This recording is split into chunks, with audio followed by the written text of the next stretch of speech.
Three of the biggest movie stars on Earth share one strange thing in common. Before the Oscars, before the red carpets, before any of us knew their names, they all passed through the same suburban living room. A quiet little sitcom about a work-from-home psychiatrist and his kids on Long Island. That's it.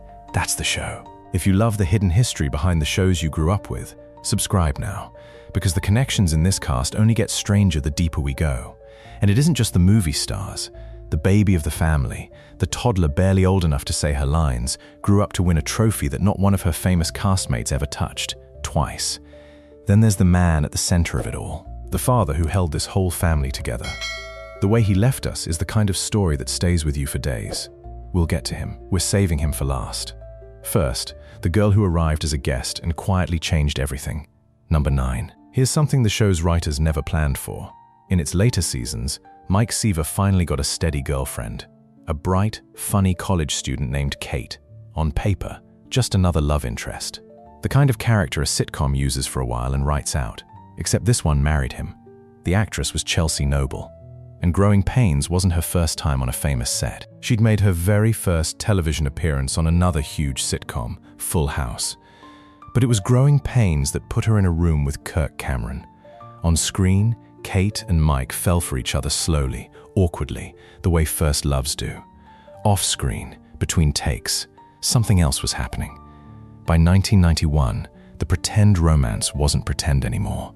They married. More than 30 years later, they still are. Sit with that for a second. The girlfriend written to last one season became the one relationship that outlasted the entire show. Chelsea Noble is 61 now, the guest who came for a storyline and stayed for a lifetime. But if she was the quiet surprise, our next face was the loud one, the goofy best friend, the comic relief with the nickname you never forgot, and a real life that looked nothing like the character.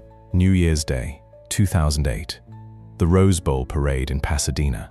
Floats, marching bands, families waving from the curb, and one man being led away from the crowd in handcuffs. He wasn't a criminal.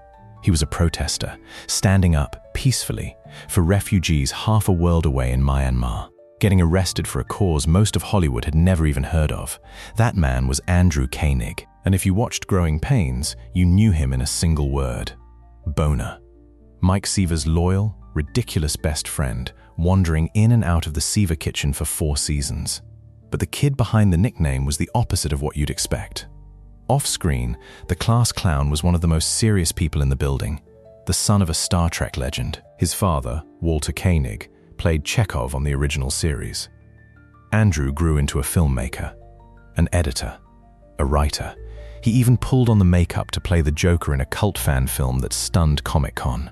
An artist, an activist, a searching man behind a goofy grin. Andrew Koenig left us in 2010. He was just 41. We'll remember him the way his friends did. Gifted, gentle, and impossible to put in a box. And speaking of that Seaver kitchen, there was one more kid tearing through it. The youngest brother.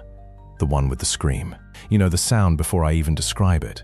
That high, panicked, full-body shriek Ben Seaver let loose every time the world went wrong. Jeremy Miller's scream became such a trademark that filmmakers were still borrowing it years later in movies about former child stars.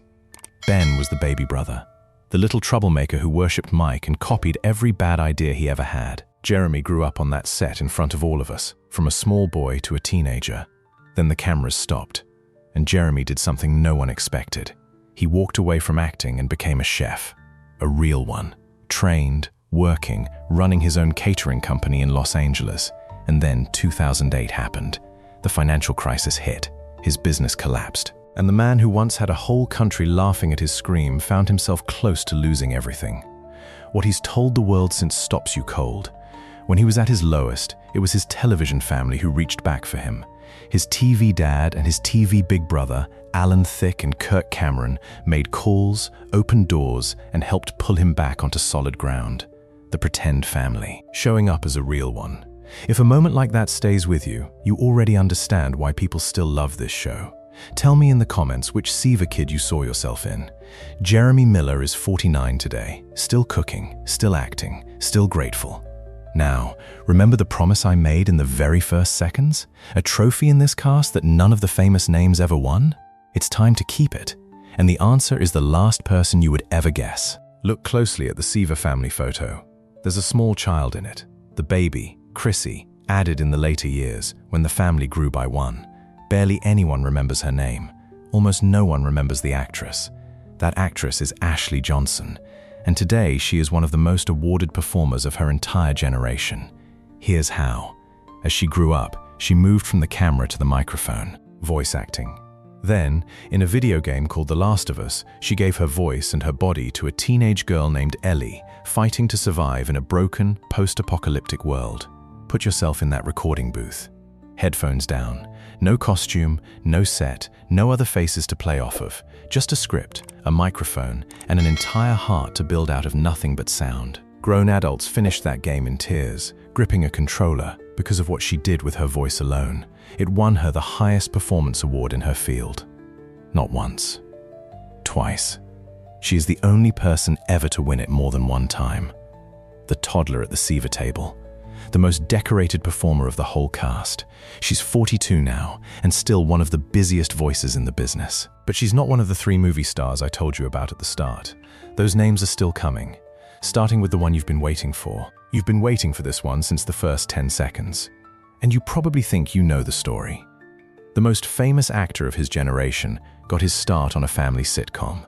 True. Every word of it. What you don't know is how briefly he was here, and how the family let him go. In the show's final season, ratings slipping, the writers brought in a fresh face. A troubled, homeless teenager named Luke, taken in by the Seavers. The role went to a 16-year-old with a mop of blonde hair named Leonardo DiCaprio. He lasted 1 year. That's all, because halfway through, a movie came calling. A serious drama, opposite Robert De Niro, that would change his life. And this is the part that gets me. DiCaprio has said that the Growing Pains cast never held him back. They set him free. That the late, great Alan Thicke and the others got together and told the producers to let the kid go make that film. So they did. And the kid went off and became DiCaprio.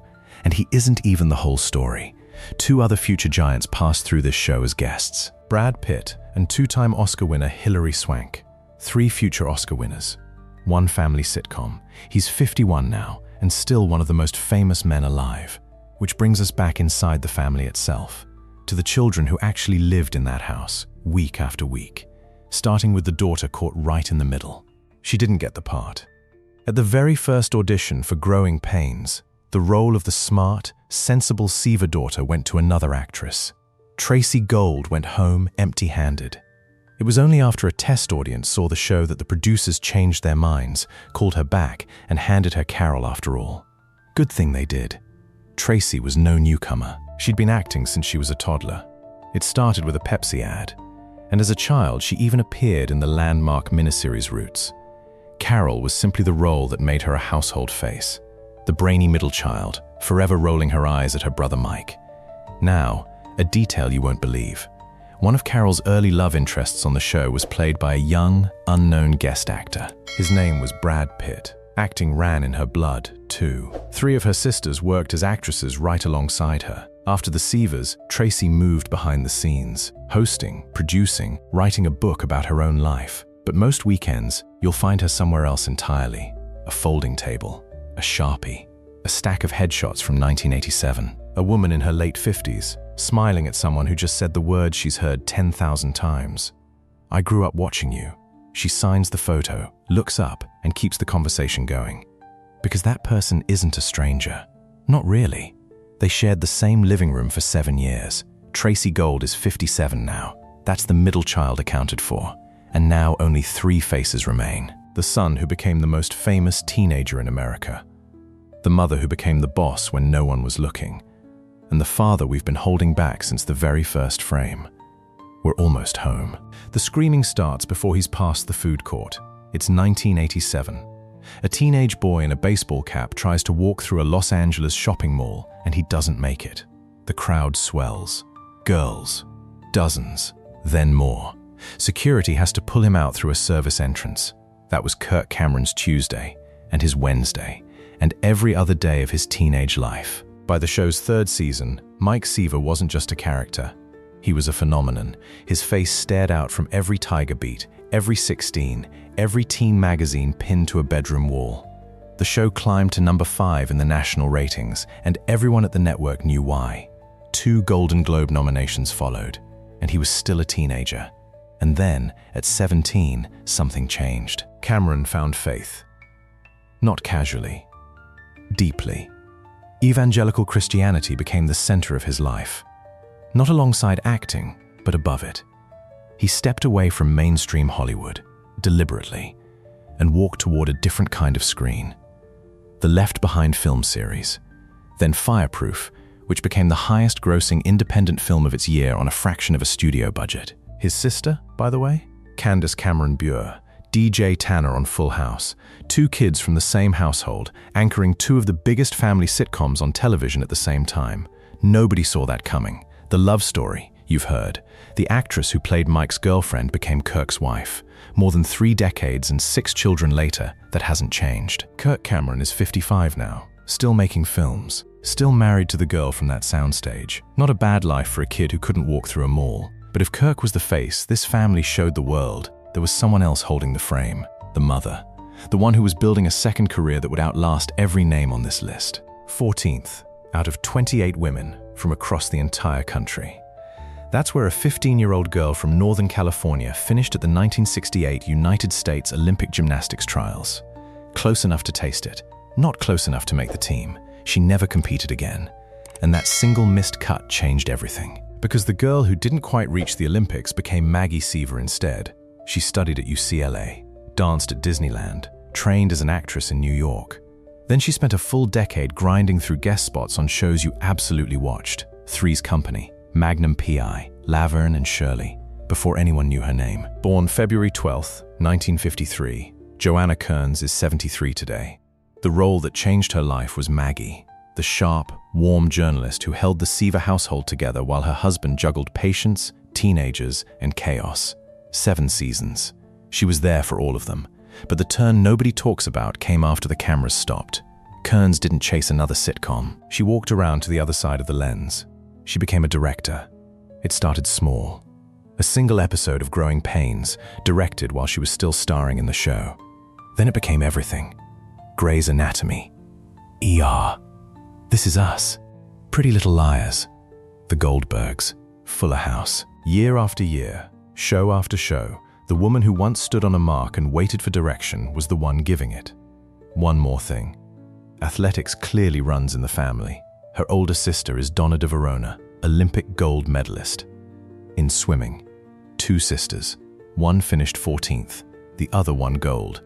Joanna Kerns went from being directed to directing, from nearly making the team to running the show. Now, we've reached the last name on this list, the one I've been holding back since the very first sentence, the man on the ice. Before Alan Thicke ever played your father, he wrote the music of your childhood, and you had no idea. The Different Strokes theme, the one you can still sing right now, without thinking? He wrote that. The Facts of Life opening? Him. The original Wheel of Fortune melody that played while the wheel was spinning? Also him. The man was already inside your living room, you just hadn't seen his face yet. He was born Alan Willis Jeffrey in Kirkland Lake, Ontario, a mining town buried in Canadian snow. His own father left when he was small. His mother remarried a physician, and the boy took a new name. He moved south, wrote for variety shows, picked up 3 Emmy nominations along the way, then made the bold and spectacularly unsuccessful decision to challenge Johnny Carson for Late Night. Thicke of the Night lasted 1 season. Nobody remembers it, and that single failure made everything possible. In 1985, he was cast as Dr. Jason Seaver, the calm, funny, endlessly steady psychiatrist raising 4 kids in suburban Long Island. A Golden Globe nomination followed. He appeared in every episode across 7 seasons. The show survived cast changes, ratings, dips, and a revolving door of guest stars because Jason Seaver never moved. The center held. After the show, he never really stopped. He acted.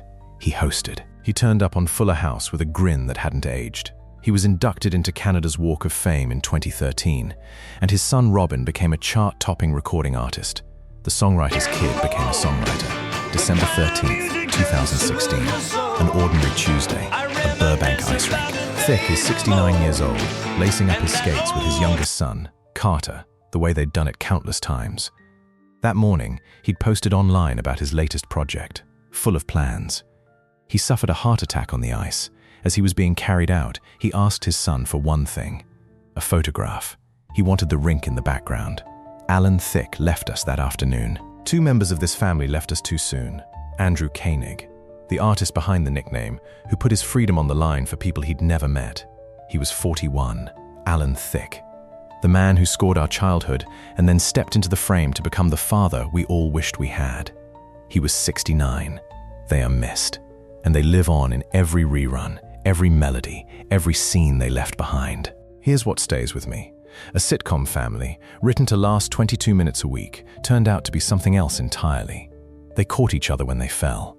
They let each other go when something bigger called. They married each other. They showed up, decades later, with a phone call at exactly the right moment. The house at 15 Robin Hood Lane was built out of plywood and